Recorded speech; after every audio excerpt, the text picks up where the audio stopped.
Salut et bienvenue à tous pour un nouvel épisode de Portrait Social. Aujourd'hui je suis en compagnie de Julie qui est photographe, peintre et illustratrice et bien plus encore, et tu vas nous en parler lors de cet épisode.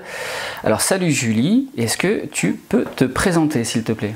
Alors, je m'appelle Julie, j'ai 38 ans, je suis née à Montluçon et je suis revenue à Montluçon depuis 10 ans maintenant, où je me suis installée du coup en tant que photographe.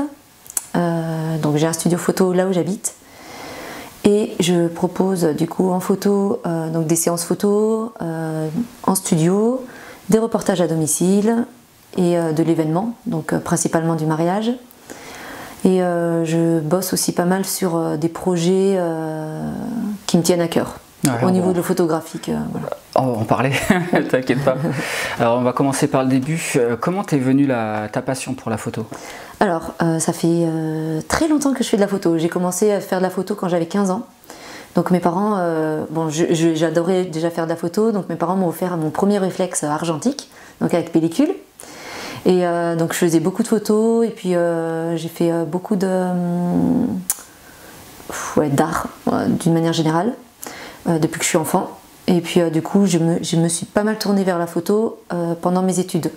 Donc j'ai commencé mes études en arts plastiques au lycée, donc je suis allée à Vichy exprès pour les arts plastiques et là j'ai fait déjà beaucoup de projets photographiques. Donc c'est venu naturellement. Après voilà, au fil des années j'ai continué à faire de la photo tout le long de mes études et au bout d'un moment alors si je faisais de la photo quand même pour des amis. Et après, il y a des amis d'amis qui m'ont demandé voilà, si je pouvais faire des choses pour eux. Donc voilà, j'ai monté ma petite entreprise quand j'étais à Saint-Étienne de photographie il y a 12 ans. Que représente la photo pour toi? La photo, elle représente pour moi beaucoup de possibilités de parler de sujets, de plein de choses, de vraiment pouvoir partager avec les gens, sensibiliser les gens, voilà. Donc tu proposes effectivement deux choses. Donc en fait tu as le portrait studio, oui. Et tu as aussi les reportages de vie des personnes. Est-ce que tu peux nous en parler? Oui, alors du coup c'est vraiment les deux côtés que j'aime dans la photo. Donc le reportage studio, alors j'essaie depuis cette année de vraiment garder le studio pour les thèmes que je veux créer. Donc là le thème de Noël arrive, je suis en train de construire une structure. Bon, mon mari m'aide beaucoup sur ça, et voilà, de construire une structure pour fabriquer un décor et tout ça. Et ça j'adore, donc j'adore construire les décors, j'utilise aussi mes fonds, je peins des fonds et tout ça. Tu les gardes après? Non, ouais, alors j'essaie de les recycler un maximum, mais après... Parce que ça va t'en faire une quantité... oui, je peux pas tout garder. Incroyable. Donc j'essaie de revendre des accessoires quand c'est du vrai accessoire, sinon je recycle, je défais pour refaire autre chose, voilà. Du coup voilà, donc la photo studio, ouais, c'est principalement ça, moi ce que j'ai envie en tout cas de vraiment développer et de garder, parce que quand même quand je me suis installée, je faisais de la photo studio, famille, grossesse, bébé, tout ça, donc là ouais, j'essaie vraiment de garder le studio pour les thèmes, et aussi pour les bébés quand même, je garde les séances bébés ici quand c'est pour faire de la photo de studio bébé. Et le reportage de vie, donc alors reportage de vie du coup c'est assez ouvert, ça peut être du reportage à domicile. Donc ça c'est quelque chose que j'adore faire, pareil avec la venue d'un bébé, ou pendant la grossesse, ou juste passer un temps en famille. Donc c'est le côté que j'aime beaucoup, moi m'effacer, me faire disparaître, et que les gens vivent leur petit moment à eux, voilà, dans le reportage de vie. Donc ça inclut ça, et ça peut être aussi plus large, comme par exemple le reportage que j'ai pu faire au Kenya avec Perrine, qui fait de l'Ayurveda, qui proposait une retraite du coup au Kenya, où j'ai pu photographier les gens, une tribu Maasai du coup avec qui on était. Voilà, là c'est vraiment le reportage de vie quotidienne d'un peuple très différent de nous, et ça j'adore aussi le faire. Ok, bon tu vas vite, je voulais garder le sujet Kenya pour plus tard, mais on y va. Ouais. Du coup, est-ce que tu peux nous parler voilà, de la construction de ce projet, déjà, oui. La rencontre avec Perrine, qui est Perrine, qu'est-ce qu'elle fait, oui. Pourquoi vous avez été ensemble au Kenya, qu'est-ce que ça t'a apporté, etc. Vas-y, je te laisse le présenter. D'accord. Alors Perrine, c'est une femme qui fait de l'Ayurveda, c'est sa principale... Activité, oui. Donc maintenant elle est à Montauban, mais elle a passé une année dans l'Allier où on s'est rencontrés, Et en fait, on a gardé... alors, j'ai pu photographier une retraite qu'elle avait organisée sur 2 jours. Et bon, j'ai adoré ce côté-là, justement, reportage. Donc, c'était vraiment un reportage de vie de femme, parce que c'était une retraite de femmes liée à l'Ayurveda. Et c'était pour moi l'occasion de photographier vraiment des instants importants, précieux, que ces femmes-là vivaient en fait en temps réel. Et enfin moi j'ai adoré faire ce reportage. Et on a gardé contact et on a beaucoup de connexions très fluides entre nous. Et du coup elle m'a proposé donc de l'accompagner pour une retraite pareil sur les médecines ancestrales, donc au Kenya dans une tribu Maasai. Et ça c'était sur 10 jours et dans la même optique, du coup voilà, photographier ce qui se passe, voilà, moi j'étais celle qui est là et qui fait attention à tout et qui photographie tous les moments voilà, qui se met en retrait mais qui prend aussi. Oui, c'est ça. Bon, c'est ce qui se passe aussi sur les mariages. Ouais. Donc, j'aime beaucoup aussi faire les mariages, pareil c'est du reportage de vie, c'est vraiment un instant de vie précieux pour des personnes qui se réunissent autour de cet événement et pour moi, ouais, c'est quand même magique en fait de voir les choses qui se passent entre les gens, enfin les émotions et bon ça j'adore. Voilà, des fois je pleure même au mariage de gens que je ne connais pas, mais enfin ouais, c'est vraiment des moments que j'aime photographier quoi, les moments importants de gens. Voilà. Bon. Et alors du coup, qu'est-ce que tu en retiens de cette expérience au Kenya, toi? Alors ce que j'en retiens. Bon déjà, la confirmation que j'adore photographier ce genre d'événements, enfin ouais, voilà, juste des partages en fait, c'est vraiment du partage entre les gens, voilà, des gens qui prennent le temps de penser à eux, de s'interroger, voilà, ça c'est vraiment le côté que j'aime, le côté aussi reportage, ben voilà, de tranches de vie différente de la nôtre, donc ça j'aime beaucoup et j'aime beaucoup découvrir aussi en fait à travers l'image quoi. Et en quoi ta pratique de photographe t'a permis d'échanger justement avec ce peuple, comment tu t'en es saisi? Ouais, et ben alors en fait c'était quand même dans un cadre particulier dans le sens où eux ils étaient là aussi pour nous apporter des choses, donc ils ont vraiment partagé, c'était vraiment un échange de culture, ils ont partagé des traditions à eux, enfin ils ont emmené des choses ouais, qui leur tient à cœur à eux quoi. Ils nous ont appris beaucoup de choses et oui, et puis moi d'être là avec mon appareil photo, alors je pense qu'au début ouais, même pour les participants ça pouvait être peut-être un peu déroutant d'avoir quelqu'un, mais après ça se fait de manière très naturelle en fait, voilà, je suis pas tout le temps en train de mitrailler non plus, enfin voilà, je suis avec les gens et ce que j'aime justement ouais, dans la relation à l'autre aussi, quand je photographie, c'est que je pose beaucoup de questions, enfin voilà, je m'intéresse vraiment à la vie des gens, je parle avec les gens, je discute, on pose des questions, on échange, voilà, et du coup la chose s'amène de manière naturelle. Donc après la photo vient marquer ça, enfin vient marquer l'échange en fait, ouais, ça vient très naturellement quoi. Est-ce que tu peux nous parler des autres projets sur lesquels tu as participé? Oui. Alors du coup la photo, donc j'aime beaucoup l'utiliser pour parler aussi, donc, et j'ai pu participer à plusieurs projets qui se sont montés à but de sensibiliser les gens. Donc mon premier gros projet que j'ai adoré faire, donc c'était un projet sur le handicap. Donc c'est Je suis comme tu es. Alors l'idée c'était de monter une exposition de portraits de gens atteints de handicap. Du coup, c'est une expo qui existe encore et qui est utilisée par des organismes et tout ça, quoi, qui peuvent l'emprunter pour avoir un support de sensibilisation. Ce projet-là, donc c'était chouette parce que du coup, moi, ce que j'avais envie, donc c'était vraiment de rester dans l'échange. Et donc, avec chaque participant, j'ai pris un vrai temps avec chacun. Ils étaient 40 en tout. Et l'idée, c'était vraiment qu'eux me parlent aussi de leur vie. Enfin voilà, vraiment d'avoir cet échange-là. C'est pas juste une séance photo souvenir où hop, on fait une photo et puis voilà, on a le petit souvenir. C'est vraiment du partage. Ouais, c'est vraiment du partage. Et ça, alors le projet du handicap, voilà, ça m'a vraiment ouvert cette porte-là. Donc c'était vraiment un super projet sur le handicap. Après, j'ai fait d'autres projets sur le cancer du sein. J'ai pu faire plusieurs fois. Alors c'était pour des concours, du coup, voilà, en lien avec le cancer du sein. J'ai fait des projets. J'ai fait d'autres projets avec des femmes qui avaient besoin aussi d'avoir un support photographique par rapport à ça.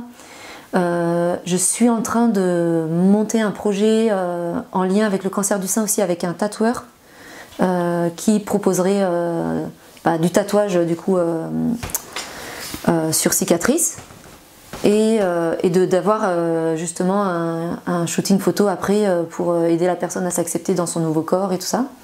Donc ça c'est aussi un projet en lien avec le cancer du sein. J'ai fait un projet aussi sur la mucoviscidose aussi avec une jeune femme pas loin de Montluçon. Donc ouais, c'est des projets qui me tiennent à cœur, qui me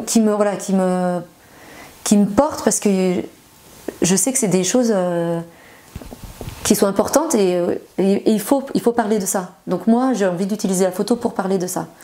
J'ai fait aussi un projet dans une école là, cette année sur le harcèlement scolaire, donc avec les enfants. Donc ça permet à la fois de sensibiliser les enfants qui participent au projet. Donc c'est pareil, c'est un temps d'échange que j'ai avec eux. Enfin c'est vraiment ouais, c'est chouette quoi. Déjà les discussions qu'on peut avoir avec les jeunes quoi, des enfants d'école primaire.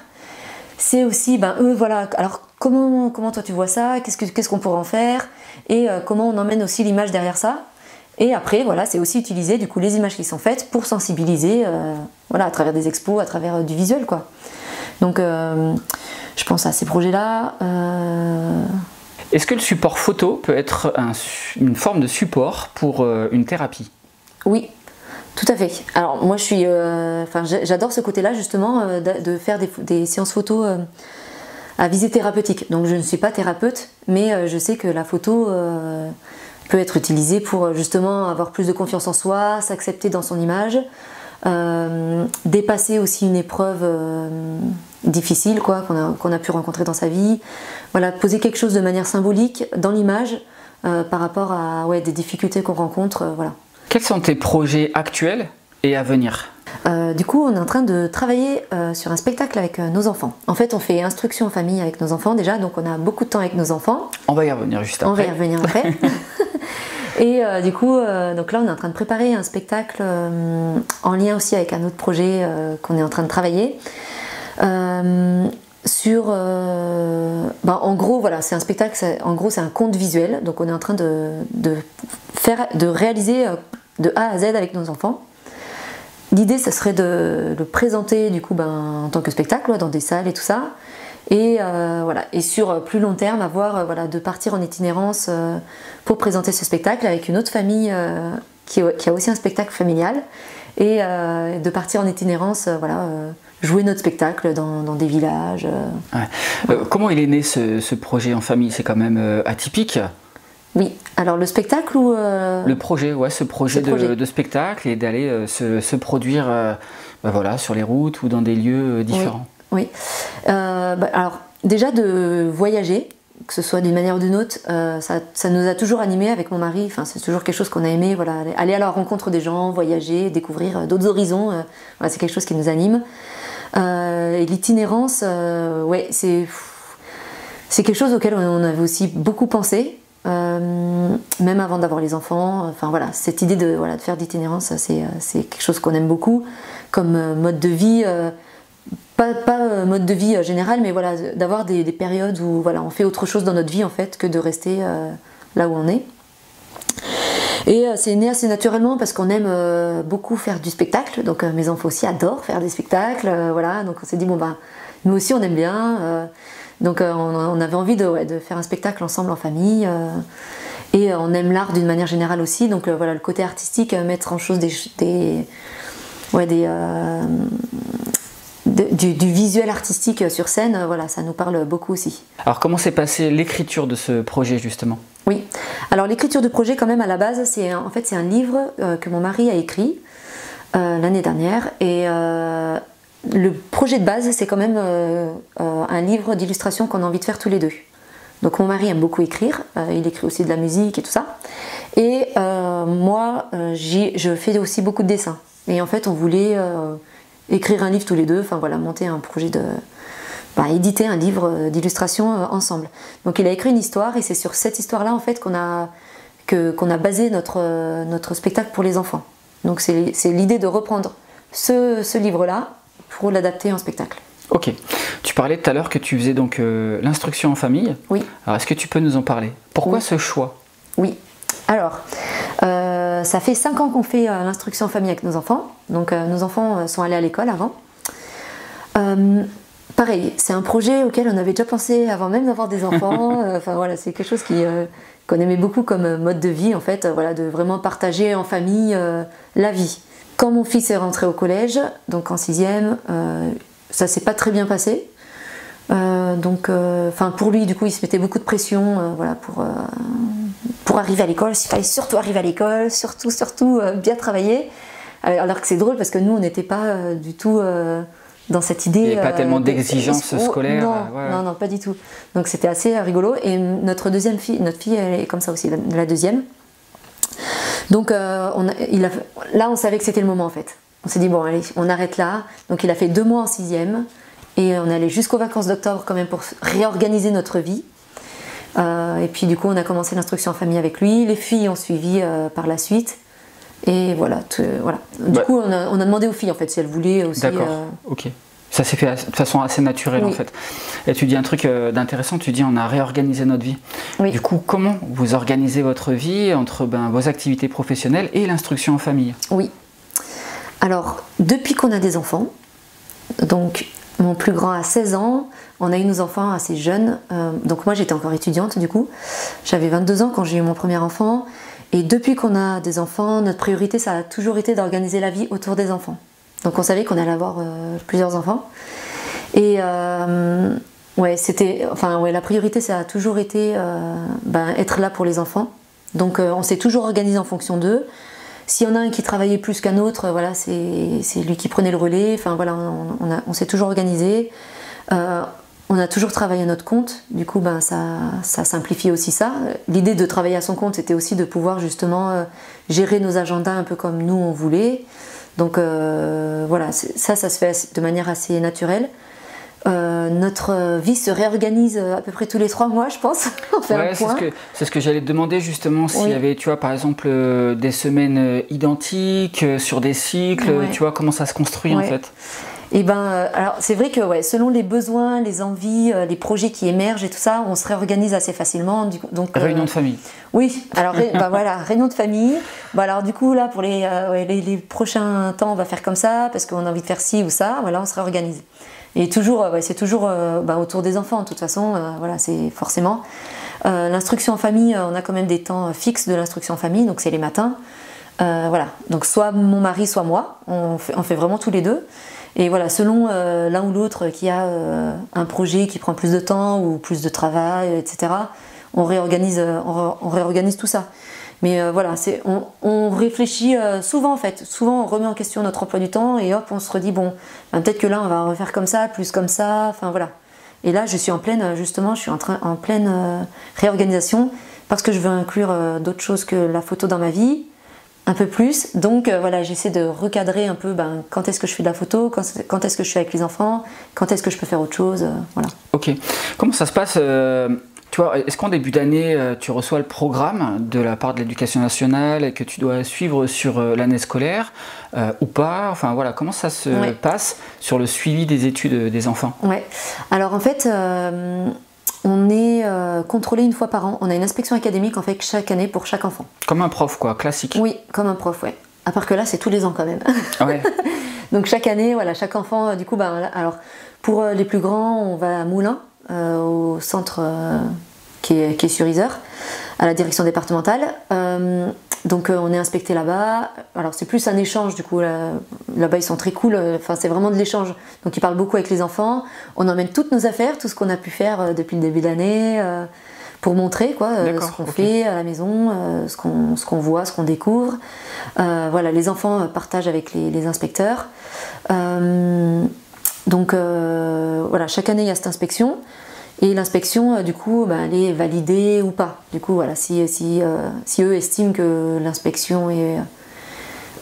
si on a besoin de faire une deuxième inspection, parce que du coup, il y a une deuxième inspection qui est possible si la première inspection est trop juste pour eux. D'accord. Donc voilà, il y a une deuxième inspection qui est faite. Voilà. Et puis, ils peuvent nous demander de remettre les enfants à l'école s'ils voient que c'est pas OK. Ok. Ça fait combien de temps que vous faites l'instruction à domicile? Ça fait 5 ans. Ok. Au bout de 5 ans, quels sont pour toi les points vraiment positifs de faire l'instruction en famille? Oui. Quelle est la plus-value? Et à contrario, quelles sont les difficultés peut-être que vous rencontrez? Ouais. Alors, Alors pour nous, vraiment, ça a été super. Enfin, c'est une super expérience. Bon, les enfants, ils ont le droit de retourner à l'école s'ils ont envie. Enfin voilà, c'est vraiment la porte ouverte, quoi. C'est eux qui se disent bon ben là, finalement, j'ai envie de retourner cette année à l'école. Enfin, il n'y a pas de souci. Mais c'est vraiment chouette parce qu'en fait, ça leur donne vraiment le temps, eux, alors de s'ennuyer. Et du coup, le temps de s'ennuyer, ça aide aussi justement à chercher ce qu'on aime faire en fait, à se poser des questions sur soi en fait, et à plus se trouver en fait en tant qu'être humain. Si tu dis qu'ils s'ennuient, c'est qu'ils n'ont pas de téléphone portable alors?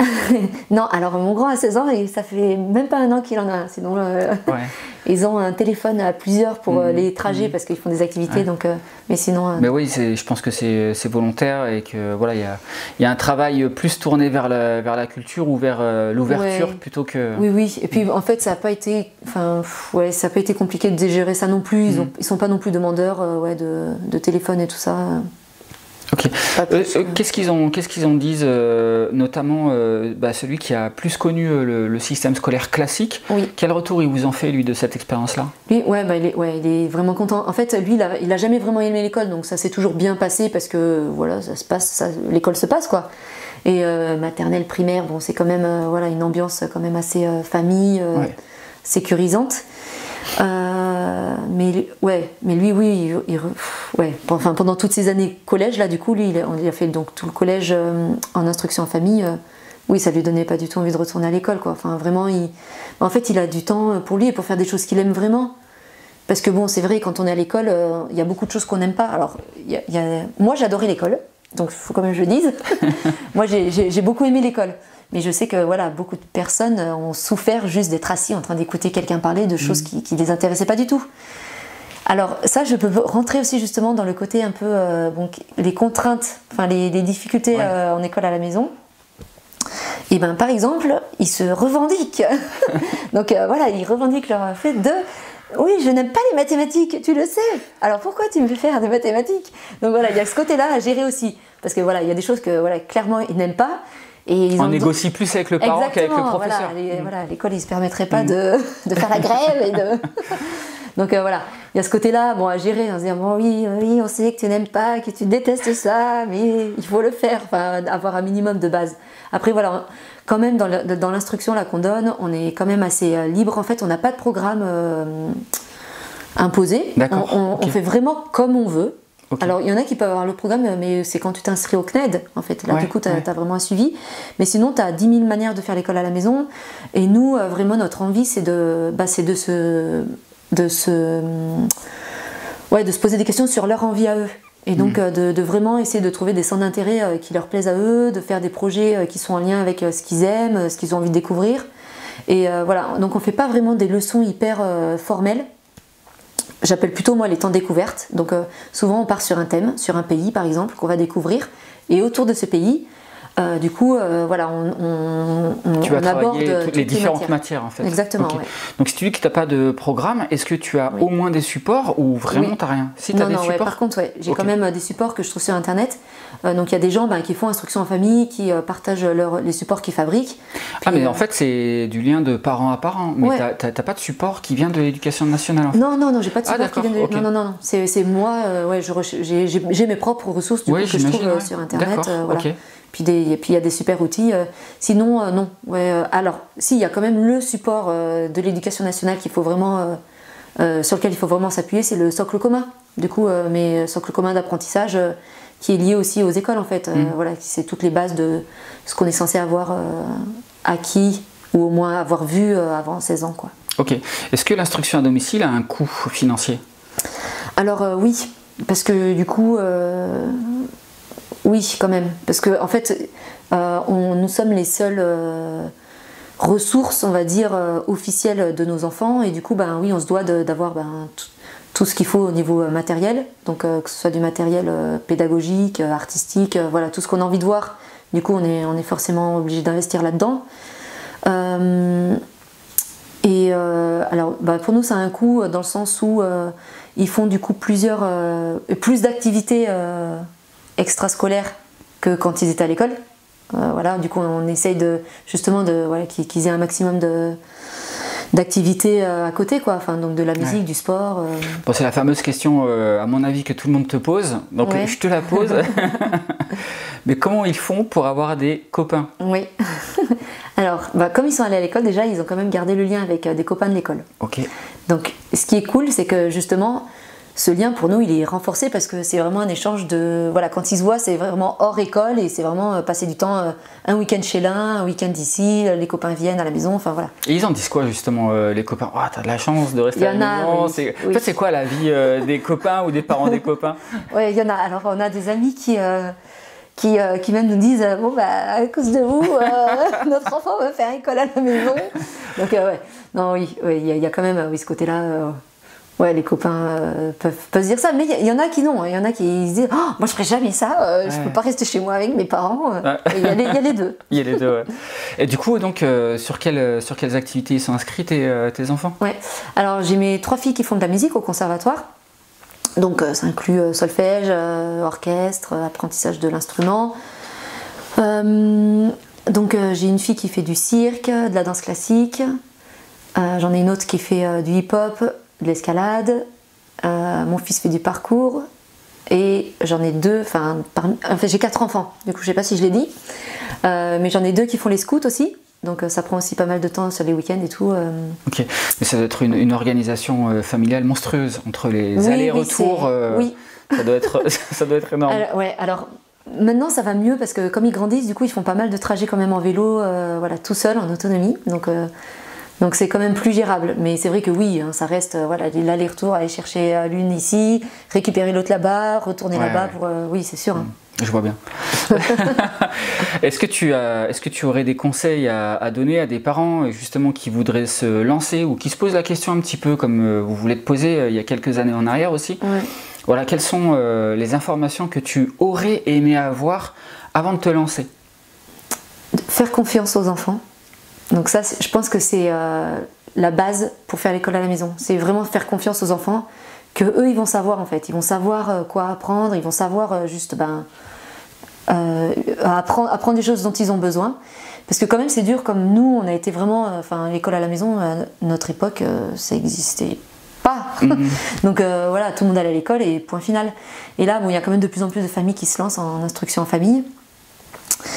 Et nous il faut quand même se déformatiser un peu de ça aussi, parce que du coup quand on est à la maison, des fois on a l'impression, on se dit oui ils ont du temps en autonomie, ils font des projets eux, mais c'est vrai qu'on peut vite avoir peur de ah oui mais attends, s'il retourne à l'école de toute façon il va être en retard par rapport aux autres, ou des choses, il y a quand même des peurs qu'on peut avoir, mais vraiment il faut juste faire confiance aux enfants en fait. C'est des êtres humains quoi, et puis en grandissant ils vont savoir eux ce qu'ils ont envie d'apprendre, de faire, et ça va pas les pénaliser pour leur vie professionnelle quoi.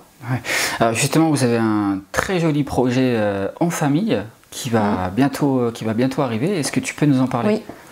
Alors, j'imagine que tu parles du projet des légendes. Tout à fait. Alors, le projet des légendes, l'an dernier, mon mari avait commencé avec les enfants à faire des choses sur les légendes du Bourbonnais.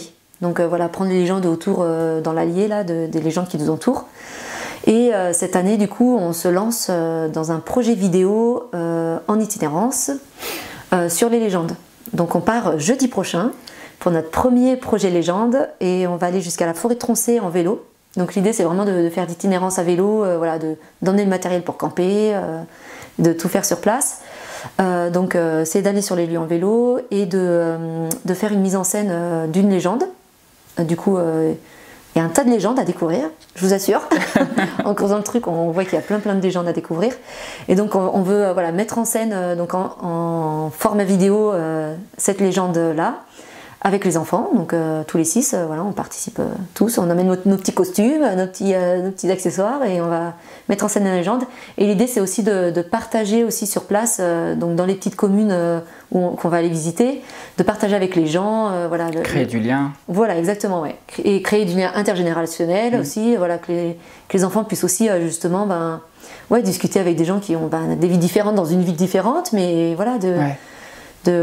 Donc vous allez jouer en fait la légende, donc en fait le scénario est presque déjà écrit en fait, c'est ça hein. Oui. Est-ce que les enfants, ça va être leur première expérience de scène ou est-ce qu'ils ont déjà vécu des expériences similaires? Alors, non, ça ne sera pas leur première expérience de scène. L'année dernière, je crois, oui, l'année dernière, il y a 2 ans, on a fait un projet aussi avec une autre famille qui font instruction en famille. Et du coup, on a monté un spectacle ensemble. Les enfants ont joué en fait ensemble un spectacle d'1h30 quoi, sur leurs dons et capacités à chacun. Quoi, et là, c'était vraiment leur vraie scène théâtrale, on va dire. Donc ça, c'est vraiment le projet de scène théâtrale. Après, bon, ils font quand même de toute façon de la danse, du cirque et tout ça, donc ils ont fait quand même beaucoup de spectacles. On faisait de la danse folklorique portugaise aussi.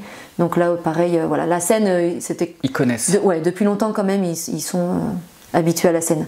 Mais vraiment, ouais, au niveau théâtral et tout ça, ouais, je dirais que c'était plutôt le spectacle qu'on a fait... qui s'appelait Moment Scène, qu'on a fait il y a 1 ou 2 ans, je ne me rappelle même plus, avec une autre famille.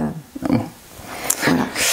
On a beaucoup échangé ensemble sur quelle orientation donner à ton portrait, parce que tu es ultra riche en termes de projets, en termes d'action aussi. Tu es vraiment tourné beaucoup sur les autres. Tu as une vie passionnante et très inspirante aussi, une vie perso, pro et familiale aussi. J'espère qu'on a été assez représentatif du panel qui compose ta vie. Si tu pouvais transmettre un message pour conclure notre échange, oui. Ce serait lequel?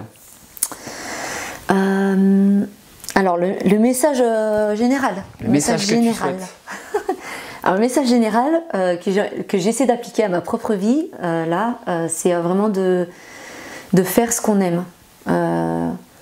Ouais, juste voilà, vraiment oser se lancer dans des choses qu'on aime faire, de pas juste se sentir contraint de juste voilà, faire ce métier-là parce qu'on a besoin d'argent et rester dans cette case-là, mais juste d'avoir envie de se découvrir soi-même, avoir envie d'oser faire les choses, d'oser créer, d'oser essayer, découvrir, parce que ça ouvre quand même beaucoup de portes et oui, ça ouvre des portes en fait pour aller vers les autres aussi. Et oui, pour moi c'est fondamental la relation avec les autres, de vraiment créer du lien, échanger avec les autres et se rendre compte en fait qu'on peut avoir 10 000 vies différentes et qu'on peut justement créer, oser sa vie à soi-même. Voilà, chacun a son chemin de vie, chacun a des chemins de vie différents et c'est ça qui est enrichissant aussi en fait, et de pouvoir échanger avec les autres justement sur nos vies respectives, c'est génial quoi, ça enrichit vraiment. Ouais, on a beaucoup à apprendre des autres, oui. Et sur les autres et sur nous-mêmes. Oui, exactement. Merci Julie pour ce moment passé avec toi, merci aussi pour cette source d'inspiration que tu es, que vous êtes avec ta famille. Bonne continuation pour vos projets et merci encore. Merci beaucoup.